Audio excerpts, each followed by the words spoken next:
Esta es información exclusiva de Blue Radio. 1:10 p.m.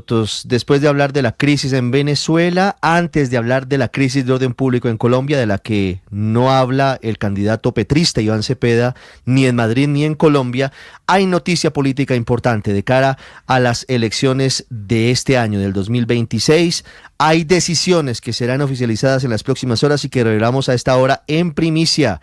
Finalmente, ¿qué va a pasar con la candidatura del exministro de Defensa y exembajador de Colombia en Estados Unidos, Juan Carlos Pinzón? Mateo Piñeros. Ricardo, buenas tardes para usted, para todos los oyentes de Meridiano Blue. Pues el exministro de Defensa y precandidato presidencial Juan Carlos Pinzón decidió unirse a la gran consulta por Colombia. La decisión ya está tomada y Pinzón la va a anunciar en las próximas horas. Es importante recordar que este martes en la mañana Pinzón estuvo reunido con los candidatos que hacen parte de esa coalición. Lo anterior tras otras reuniones que se dieron en diciembre, y ahí se acordaron algunos detalles. Sin embargo, en ese momento, el día de ayer, Pinzón no oficializó su decisión.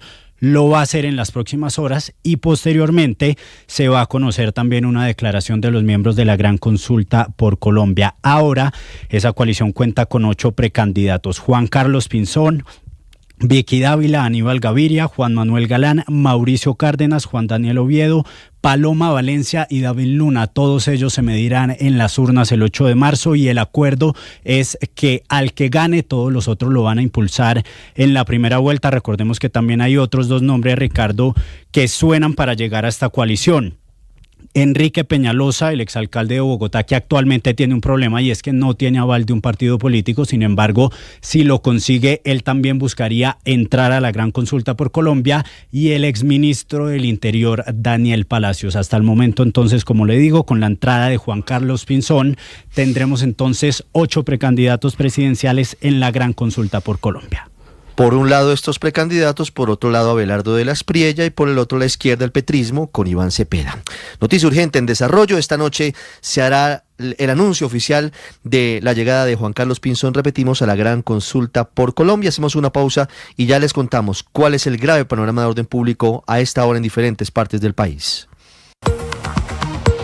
Hoy la agenda concentrada en las graves alteraciones de orden público que siguen afectando a diferentes regiones de Colombia, al Catatumbo, al departamento del Cauca y al departamento de Caquetá.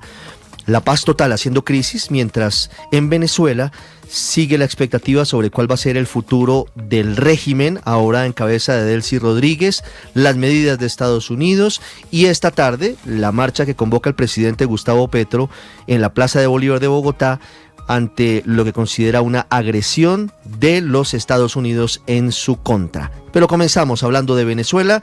Estados Unidos ha dicho que las decisiones recientes que ha tomado Venezuela, que ha dicho la presidenta encargada Delcy Rodríguez, y las próximas que vienen serán dictadas directamente por Estados Unidos y que ya hay una hoja de ruta para estabilizar al país. Hablaron el secretario de Estado Marco Rubio y la portavoz de la Casa Blanca hace algunos minutos. César Moreno, ¿qué dijeron exactamente? Hola, muy buenas tardes. En una rueda de prensa, Caroline Leavitt, la portavoz de la Casa Blanca, dijo que las decisiones de Venezuela serán dictadas desde este momento por los Estados Unidos. So we're continuing to be in close coordination with the interim authorities, and their decisions are going to continue to be dictated by the United States of America. La administración mantiene una estrecha correspondencia con las autoridades interinas de Venezuela. Obviamente tenemos la máxima influencia sobre esas autoridades interinas en este momento y sus decisiones seguirán siendo dictadas por Estados Unidos, dijo Leavitt. En este sentido, el secretario de Estado norteamericano Marco Rubio declaró que Estados Unidos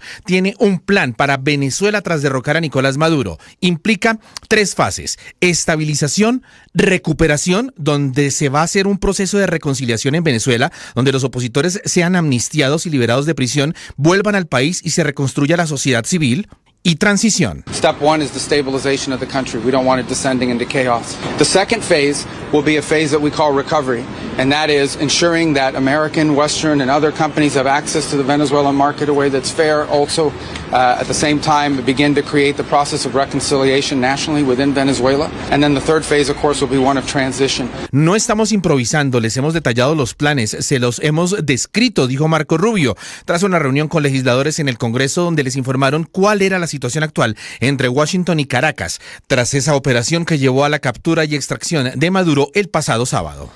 Eso en cuanto a la estabilización de Venezuela, no se ve en la práctica, ya vamos a ir de nuevo a las calles de Caracas, y también habló el secretario de Energía a propósito del plan económico. Anoche el presidente Donald Trump reveló que ya hay un acuerdo con Delcy Rodríguez para la venta de entre 30 y 50 millones de barriles de crudo directamente a Estados Unidos. Hoy el secretario de Energía de Estados Unidos entregó detalles del plan y dijo que en la práctica quien va a manejar la chequera petrolera de Venezuela será Estados Unidos. Juan Camilo Merlano. Son 2 buques los que Estados Unidos ha incautado en las últimas horas y que anunció a través de una serie de videos publicados tanto por las cuentas del Comando Sur como del Departamento de Seguridad Nacional.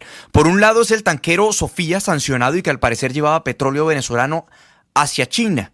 Pero por el otro, el Vela 1, o antes conocido como Vela 1, que está ubicado al sur de Islandia, y su incautación se produce tras 2 semanas de persecución. En las imágenes se ven efectivos fuertemente armados descendiendo sobre la embarcación.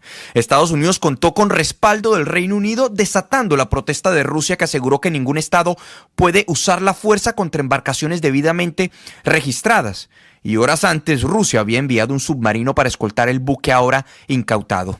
Esa es la nueva realidad bajo la cuarentena marítima de Washington y en el marco del anuncio hecho por el presidente Trump de que Venezuela dará entre 30 a 50 millones de barriles de petróleo a Estados Unidos.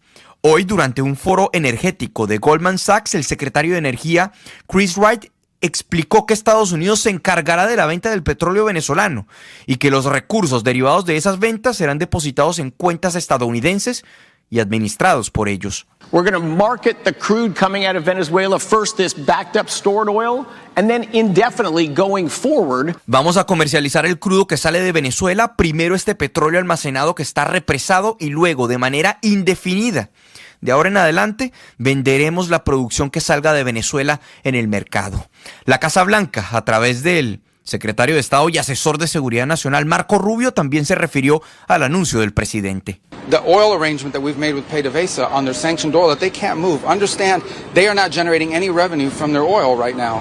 They can't move it unless we allow it to move because we have sanctions, because we're enforcing those sanctions. This is tremendous leverage. We are exercising it in a positive way. El acuerdo petrolero que hicimos con PDVSA sobre su petróleo sancionado que no pueden mover, entiendan que ellos no están generando ningún ingreso con su petróleo en este momento, no pueden moverlo a menos que lo permitamos porque tenemos sanciones que estamos haciendo cumplir.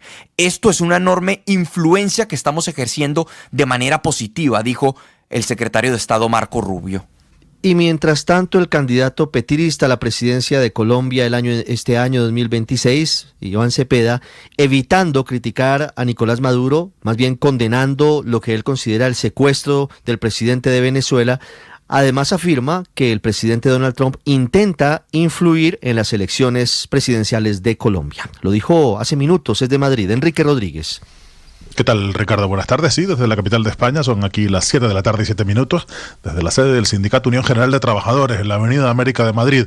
Allí Iván Cepeda ha tenido un encuentro con los medios de comunicación que ha estado únicamente circunscrito a la situación con Venezuela y sus circunstancias adyacentes. Y desde allí, como decías, ha denunciado que, en efecto, Estados Unidos quiere influir en las elecciones colombianas. Nosotros lanzamos claramente un llamado de alerta a que el gobierno estadounidense está intentando influir por todos los medios posibles nuestras elecciones. Y lo está haciendo lanzando afirmaciones y tomando acciones que buscan influir claramente en la opinión pública colombiana la manera en cómo debe comportarse electoralmente. No es otra la explicación de catalogar a nuestro presidente como un narcotraficante y de incluirlo en una lista de narcotraficantes.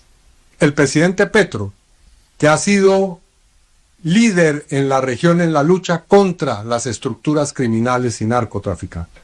Y señalaba también que el presidente Petro ha tenido capturas récord en lo que a drogas se refiere, por eso no se puede entender que esté precisamente en esa lista, se refería en la lista Clinton. Eso sí, decía Iván Cepeda que esta estrategia de Estados Unidos tiene colaboraciones dentro de Colombia, en referencia a la extrema derecha, decía, y claramente señalando directamente al expresidente de Colombia, Álvaro Uribe. Entonces, evidentemente estamos ante el desarrollo y el curso de una estrategia que, tenemos que decirlo, cuenta con el respaldo, el apoyo y con el estímulo claramente de la extrema derecha colombiana. Y concretamente, debo decirlo, del expresidente Álvaro Uribe. Y pedía, el senador Iván Cepeda, el candidato presidencial Iván Cepeda, decía que si Estados Unidos está tan preocupado por la lucha por el narcotráfico y por investigar a personas que tienen que investigar, que tienen que ver con el narcotráfico, ¿por qué no hacía una investigación similar con el expresidente Uribe? Hablando de la condena de su hermano Santiago y de las que dice las relaciones que tiene el expresidente Uribe con, o ha tenido, mejor dicho, con narcotraficantes. Un político que ha construido parte de su poderío económico en asocio con clanes narcotraficantes como los Escobar, los Ochoa, los Gallón Henao, los Cifuentes Villa. ¿Eso no merece un comentario del presidente Trump o de su secretario de Estado, Marco Rubio? Posteriormente, Iván Cepeda, una vez terminada esta rueda de prensa, ha tenido un acto con la comunidad colombiana en el auditorio de ese mismo sindicato, de la Unión de Trabajadores, General de Trabajadores, una enorme fila en la Avenida de América. Esperaba, bajo un frío de solemnidad, a ver lo que tenía que decir el candidato Iván Cepeda, Ricardo.